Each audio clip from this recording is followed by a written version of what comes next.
want to know one of the big reasons people, for example, aren't successful? Because they crave it and need it too much. And if they get it, part of them actually doesn't want to get it because then they can't crave it and they can't need it because they have it.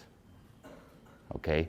Funny story of me in my childhood, in my younger days, back in Switzerland. I was not always the coolest person. Now I am. I wasn't always as cool as the person you see here. I know, it's hard to believe. It really is. I wasn't a God back then. I wasn't a father back then. I didn't have believers back then. But yeah, it was pretty bad, you know, and I didn't have many friends. I didn't have many opportunities with women. And during my teenage years, I remember many a nights falling asleep listening to these emo songs. You know, these like pop punk emo songs about a little boy who likes a girl.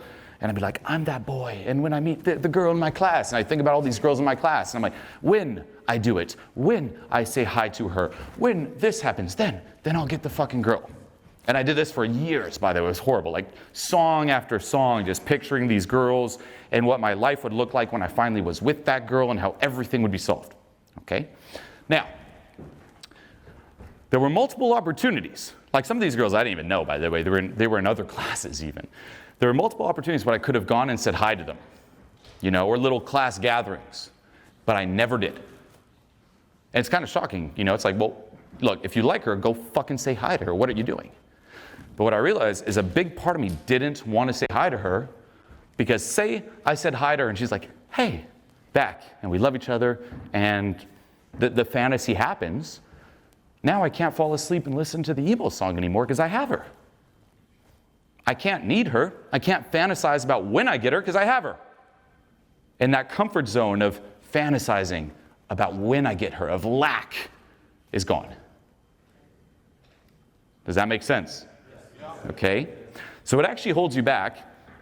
Or even if you do, say, get the girl, like you can, it's a lot harder, but it's still possible with a lot of willpower and fighting against self-sabotage. Say you get her, you'll find something else external to keep that emotional addiction alive. Say you get the girl, like, okay, I got her, but now it's something else. Always this lack, okay?